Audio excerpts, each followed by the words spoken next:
We're gonna get started in just a minute or two. Thank you guys for being my last victims of the day. It's been a great festival so far. I hope you guys enjoyed it as well. Oh, 2:30 is when all of this ends. Or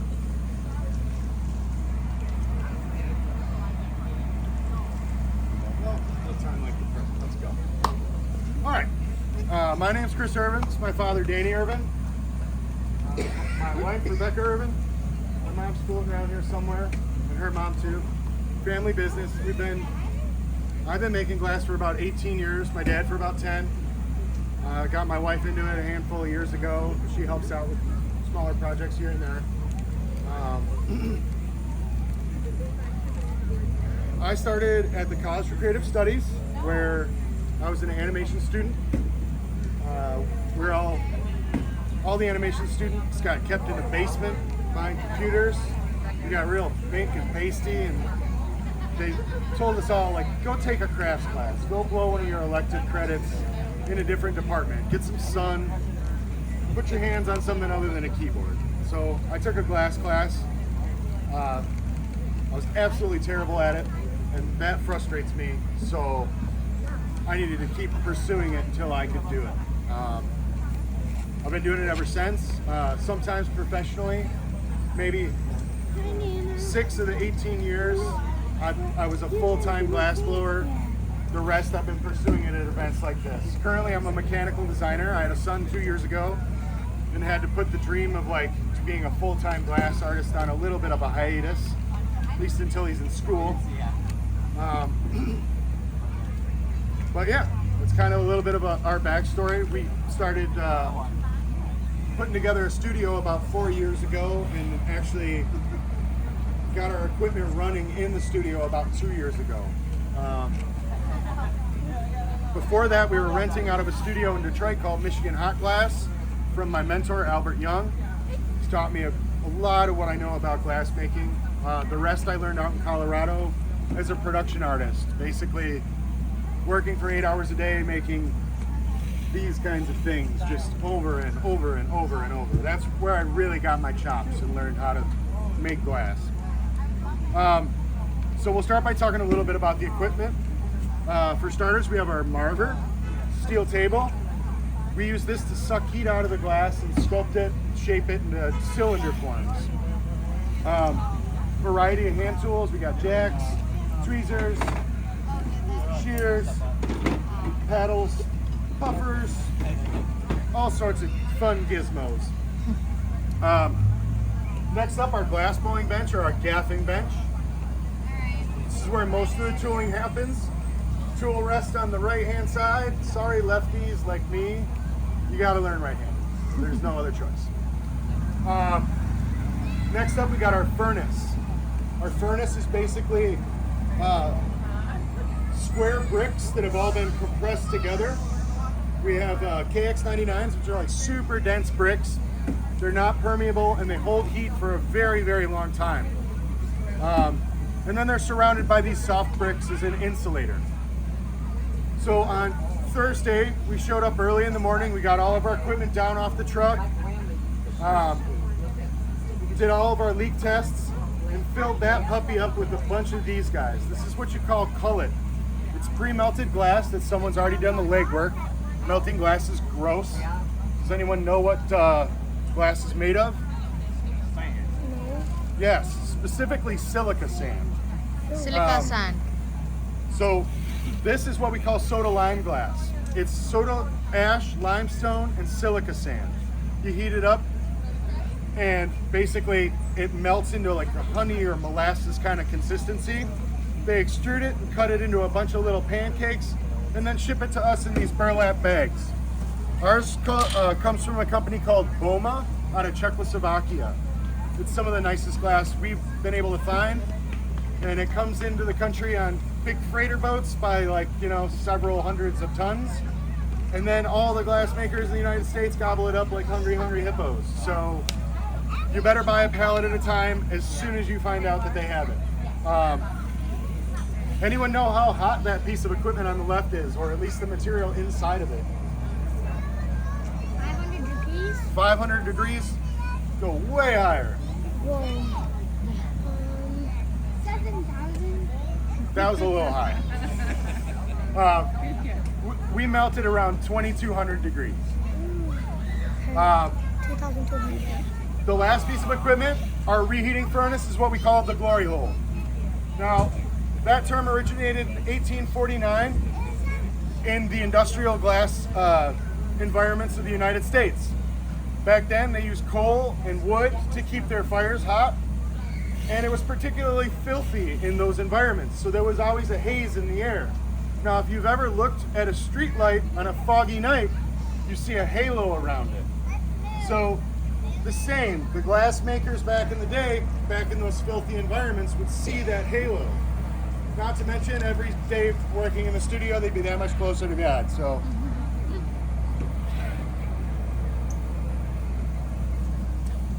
we start off with a blowpipe, hollow pipe. Lets us put air into the piece. We start off by getting the tip cherry red. We need to get it up to a nice hot temperature or the glass won't stick. We'll go into that furnace and it'll just push the glass out of the way.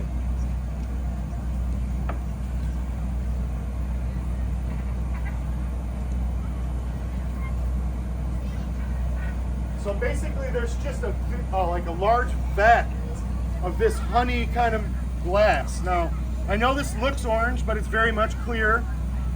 It looks orange because it's so hot it's giving off its own light. It's also very malleable and soft. If I stop turning, it's gonna fall off the pipe, so I need to always be turning. I'm gonna hit our marver, I'm gonna chill up the walls.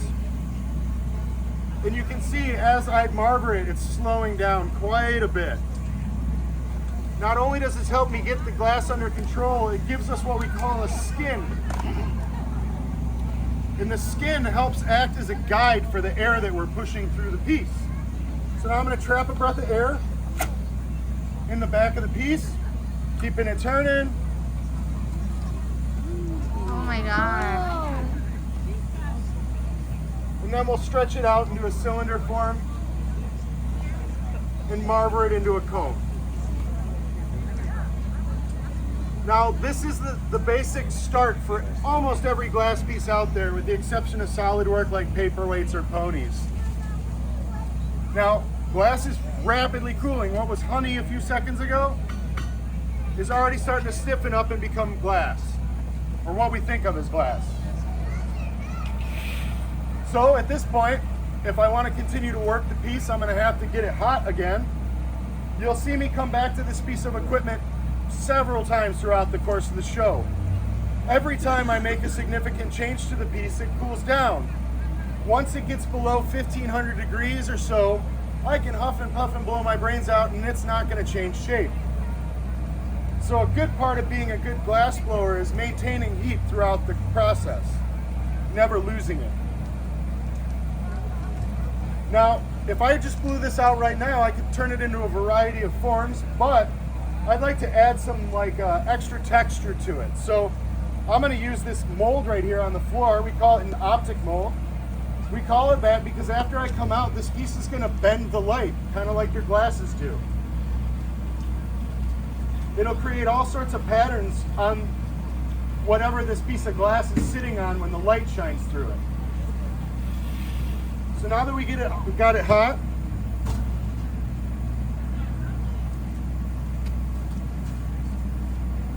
a lot of pressure, and we end up coming out with these nice ribs.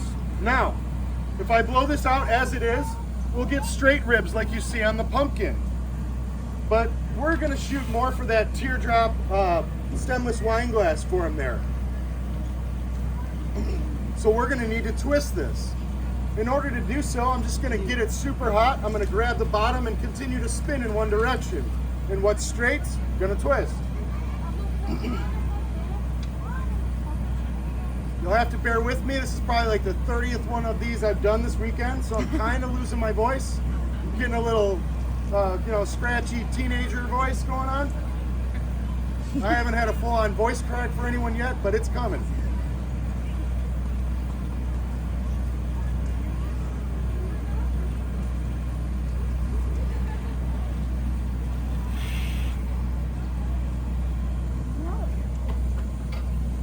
So I'm going to start off by giving myself a little handle. And then I'm going to take and grab a hold of that handle and, like I said, twist in one direction and not let go. Wow. Well, Oh no. Cool. when I'm done with my handle, I chop it off, blow hard.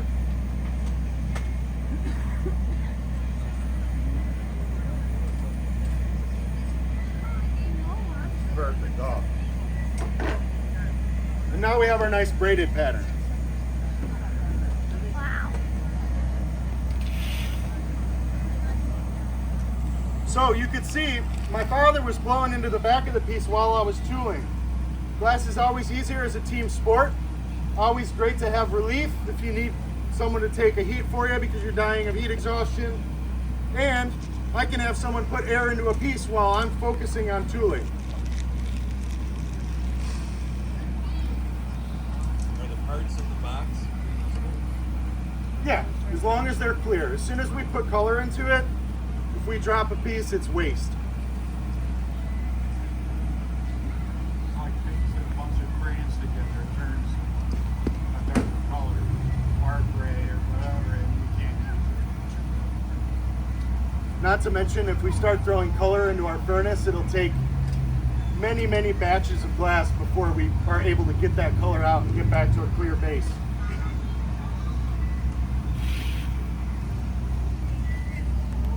So now that I got it good and hot, I'm gonna blow. Ease up, big time. And I'm gonna put a constriction on the top of the vessel. The tool I have in my hand is called jacks. And I'm putting a line into the piece. So we'll call this line the jack line. Blow. Off.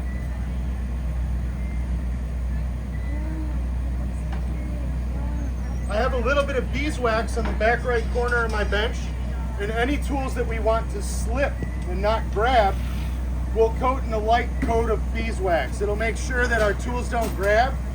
And a good indicator that we're running out of beeswax, it'll start to sound like nails on a chalkboard. Pretty awful. So as you put it further into the furnace, as you mold it, you can't go as far in the furnace as you keep molding anymore? I can still go as deep as I'd like, but at this point I'm gonna flatten the bottom of this cup because it's round right now. So at this point I'll just go in for little flashes to keep the whole piece kind of warm, and then back up just to focus so the whole thing's not moving while I'm trying to flatten it.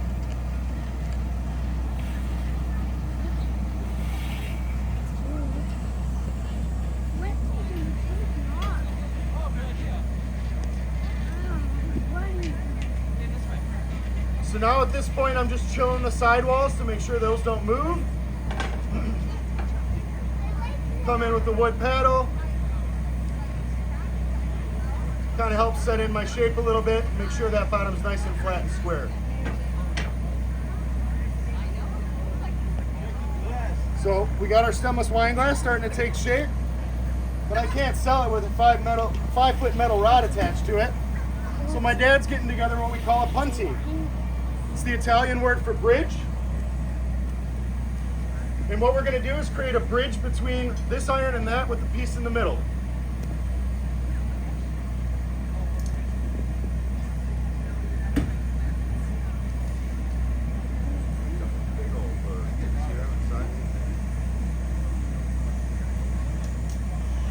Once I'm happy with it and I feel like it's good and square, I grab it on that constriction, I tap the back of the pipe and it breaks right at that point that we created earlier. Should break nice and clean and flat, but if you notice the opening's very small and it's also very sharp because it's broken glass. Now, we're gonna take a long heat, kind of soak some heat back into that to get rid of that jagged edge and to get the top workable again. This heat takes just a minute, so now's a good time for a quick question or two. Yes. How do you get the color when you want the color? At the very beginning of the piece, when the glass comes out of the furnace at its absolute hottest, we have this color that comes in like a gritty form. It's called frit. And when I roll in the glass, it sticks to the surface just like it stuck to my thumb. After that, we'll heat it up and it'll just basically become a part of the glass. I don't have any questions. Because I'm seeing everything. What happens if you add two colors to the glass? Then you have true colors on your glass. What does Cinderella wear while snorkeling? I don't know. Glass slipper? Nice. I like it. I'm gonna use that. I get a cut. So we should be getting pretty close to hot enough to open this now. I'm gonna take my jacks and I'm gonna go in with them pinched closed so I can get in that small little opening. And then I'm gonna flare this bad dude open by letting them spring open. Oh. It's cool. Oh, it's a cup. It's an art. It's a skill. Yeah, it's that type of a cup. You have a good hang of molding it, you know. So there's our stemless wine glass. And as long as I can keep this attached to this iron, I can continue to manipulate the shape. So I'm going to show you how we kind of run through a couple different shapes that we make. Starting with this teardrop that we just finished, going onto a cylinder, and then we're going to turn it into a plate and a bowl. And if all goes according to plan, have a nice ooh, ah moment that you can all participate with me in.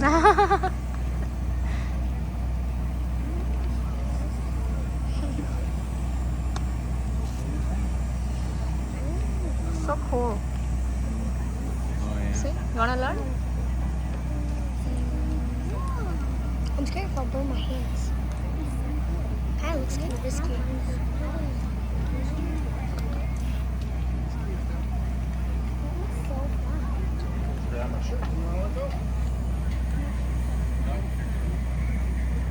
Now, changing the shapes.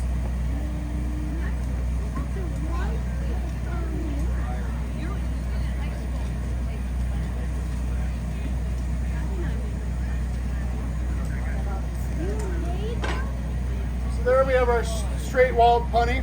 I don't know if you guys can see that, but there's like a little bit of like a weird spot on there. So as our furnaces get a little bit older or take significant abuse, sometimes they drop some of the refractory or some of the brick into the furnace. In the industry, we call them boogers. Boogers make glass behave very strangely because they're not glass. So they don't want to move like glass. A lot of times they're clear and you can't see them until you start to blow it out. And it makes them behave a little bit strangely. Anywho, some of the most important tools in glass are featured just normal occurring things like gravity. So if I want a piece long, I'm going to swing it and it's going to get long. If I want a piece short and squat, I'm going to hold it up and it's going to get stubby. If I want a piece wide, I'm going to turn it really, really fast and get it really, really hot and turn it really, really fast. So I hope this one plays along. It might not because of that big old booger, which wouldn't be the way that I'd want to finish the day. So it's changing the shape now. Yeah. See. Yeah, I can see it. It's like a bowl. Yeah. It's a bowl now. Yay! Ooh. Oh, yay! Plate? Plate? Wow. Bowl.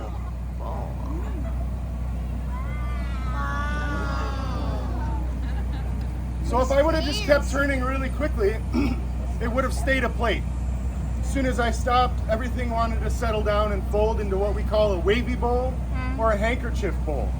It's like Now, as I said, dessert plates. as long as I can keep a piece hot, I can continue to manipulate and change the shape. No, it doesn't go in. Oh. Finito! Oh, that's what I was gonna ask. How you get it into the plate if you already put it into a plate and you want to get it back in. Great. So as we finish pieces in the normal studio environment, we have a large oven that we call an annealing oven. Thing probably weighs about 2,000 pounds and is larger than most refrigerators. So we don't bring that to this event, or any event for that matter. And all of the glass that we make ultimately gets recycled for the next day's demos or in this case, it'll come home and get turned into more glass. But regardless, the annealing oven, big old hatch door, open it up, put a little dab of water on our punny, it pops right off, close the lid, and it holds our pieces at a nice 950 degrees so that they can all hang out cozy together and get equal in temperature. After that, when we're done working for the day, we put on what we call an annealing cycle that takes it from 950 over the course of about 16 hours, very, very slowly back down to room temperature. Anyone ever put a glass you just pulled out of the hot dishwasher and tried to fill it up with cold water? Yeah. May I ask what happened? It cracked up. It exploded in your camper. Yeah. So all of the glass that we make cools far too rapidly. And all of the glass that we make is ultimately going to shatter this weekend. So you'll hear pops and snaps and crackles and pops. That's basically our glass breaking back down and not... There it went. Thank you. It's been really good with me today. I'm like, it breaks and then it's like, pow! So yeah, starting to get the timing down. Anywho, we just do this for the love to show you guys what we do. We don't save anything for these shows. All the glass that you see here we've made in weeks and months prior to the show, in prep for the show. If you see anything in the gallery that tickles your fancy, please help us lighten the load and keep our doors open. Hope you enjoyed the show. If you have questions, come on up so I can stop screaming. Thank you. Thank you guys. Great learning. You guys were great.